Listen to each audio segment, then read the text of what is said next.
महागठबंधन का गवर्नमेंट वहाँ पे ऑलरेडी डिक्लेयर हो गया था। बिहार में बहुत बड़ा स्कैम हुआ है जिस वजह से वहाँ पे उनका गवर्नमेंट नहीं बन पाया। अगर ऐसा स्कैम बंगाल में आता है आप क्या करेंगे? ऐसा स्कैम बंगाल में इसलिए नहीं आएगा क्योंकि हम लोग वहाँ से देख के पहले से प्रिपेयर हो गए। अच्छा, एक और चुनौती आपके सामने, असदुद्दीन ओवैसी। बिहार में हमने देखा उन्होंने क्या किया। जैसा कि मैंने पहले ही कहा है कि कोई भी पॉलिटिकल पार्टी है हिंदुस्तान में, उनका एक अपना अस्तित्व होना चाहिए। अब इलेक्शन के टाइम आएंगे, असदुद्दीन ओवैसी साहब हो चाहे जो साहब हो, जहाँ से आएंगे हैदराबाद से, उनको अभी बंगाल याद आएगा क्या? उनको 5 साल पहले क्यों नहीं याद आ गया बंगाल? जब ममता बनर्जी की सरकार अभी नहीं बनी है, ममता बनर्जी को सरकार को 10 साल होने को जा रहा है, तो अगर उनको इतनी बंगाल के लोगों से मोहब्बत था तो 10 साल से हैदराबाद में आराम कर रहे थे क्या? जो अभी उनको इलेक्शन के टाइम वही आते हैं जो अपने मुफाद के लिए आते हैं। हम उस बात में नहीं जाना चाहेंगे। हम जानते नहीं है कि उनका बी टीम है कि उनका सी टीम है। हम इतना जानते हैं कि अगर वो बंगाल में अभी चुनाव लड़ने आएंगे तो उनसे बड़ा सेल्फिश इंसान दुनिया में हमने कभी नहीं किसी को देखा। क्योंकि बंगाल के लोग उनसे एक सवाल करेंगे कि इतने दिन असदुद्दीन ओवैसी साहब आप कहाँ थे? क्या बंगाल के लोगों का दर्द आपको उस समय नहीं समझ में आ रहा था?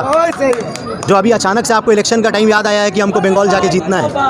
हिंदुस्तान में हमारे नज़र में हिंदू मुस्लिम बोल के कोई चीज़ नहीं है। हम लोग बहुत सेकुलर है और हम लोग डेवलपमेंट का राजनीति को पसंद करते हैं। हम लोग कोई हिंदू मुस्लिम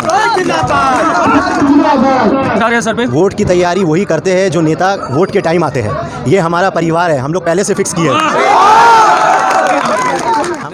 बनर्जी बागान के प्रतिनिधि जुबैर वारसी से पहले आपको मिलाते हैं। हम लोग अभी बनर्जी बागान पूजा कमेटी में आए हैं। आइए जुबैर साहब, आपसे पूछना चाहेंगे कैसा लग रहा है आपका पूजा, कैसी रही तैयारी? देखिए, पूजा और तैयारी तो आप देख ही रहे हैं, और ये दुर्गा पूजा हो, काली पूजा हो, दिवाली हो, होली हो, हमारे जो नेता हैं यहाँ के 134 के अनिल साहब, और इनके पिताजी भी रहे मुन्ना भाई, MD इकबाल मुन्ना भाई, बोरो 15 के आप चेयरमैन भी रहे। तो इन लोगों का ऐसा लगाव रहा ना, इन लोगों का शुरू से संस्कृत जो है कंपोजिट संस्कृत के ये लोग हैं और सेकुलरिज्म में विश्वास रखने वाले लोग हैं। और आज आप देख ही रहे हैं जो प्यार यहाँ पर, ये बनर्जी बागान में कम से कम 2000 इनका वोट है और 2000 हिंदू परिवार यहाँ पर लोग रहते हैं, और कितना ये प्यार दे रहे हैं, कितना इनको सम्मान दे रहे हैं। इससे आपको अंदाज़ा लग गया होगा कि तैयारी कैसी है यहाँ की। बिल्कुल। तो अनिल भाई से सवाल करेंगे, जिस ज़माने में लोग हिंदू और मुस्लिम के नाम में वोट ले रहे हैं, वहाँ आप काली पूजा का ओपनिंग कर सकते हैं, या प्रेसिडेंट हैं आप, ख़ास मेहमान हैं, कैसा लग रहा है आपको? हमारे काली पूजा के प्रेसिडेंट जुबैर वारसी साहब हैं, और हमारे काली पूजा के जो चेयरमैन हैं वो मनोज तिवारी भाई हैं, हमारे भाई है ये। तो यही सबसे बड़ा मिसाल है कि काली पूजा का प्रेसिडेंट पूरे कम्युनिटी ने इनको चुना है, जुबैर वारसी साहब को। तो यही एकता का और यूनाइटी का यही सबसे बड़ा उदाहरण है। हम लोग ये बनर्जी बागान के रहने वाले लोग पूरे हिंदुस्तान को ये मैसेज देना चाहते हैं कि हमारे में कोई भेदभाव नहीं है, हमारे नज़र में कोई हिंदू मुसलमान नहीं है। इंसान का इंसानियत सबसे बड़ा चीज़ है, उसका धर्म से भी बड़ा अगर वो अच्छा इंसान होगा तभी वो अपना धर्म का अपना होगा।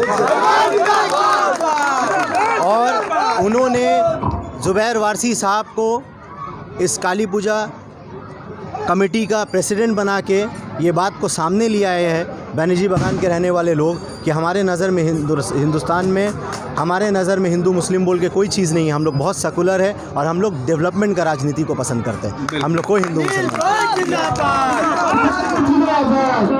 सर पे वोट की तैयारी वही करते हैं जो नेता वोट के टाइम आते हैं। ये हमारा परिवार है, हम लोग पहले से फिक्स किए हैं,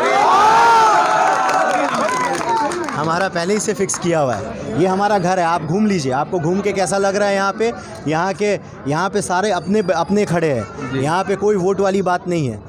जो अपने लोगों के पास वोट के टाइम आते हैं उनके लिए चुनौती है, जो अपने लोगों के साथ हर वक्त खड़े रहते हैं उनके लिए कभी कोई चुनौती नहीं होती, उसका जीत रोज़ होता है। ममता बनर्जी की सरकार, तृणमूल गवर्नमेंट की सरकार और हमारे यहाँ के MLA फराद हकीम जिस तरीक़ा से लोगों के साथ काम करते हैं, जिस तरीके से वो सेकुलर मिजाज को रखते हुए पूरा वेस्ट बंगाल में घूम घूम के अपने काली पूजा जाके देखिए, उनका हर मंदिर में जाके वो ओपनिंग कर रहे हैं। तो जिस तरह से उन लोग काम कर रहे हैं, उन लोग ये दिखाते हैं कि नहीं, यहाँ काम का राजनीति होता है बंगाल में कम्युनल राजनीति का भी नहीं हो सकता।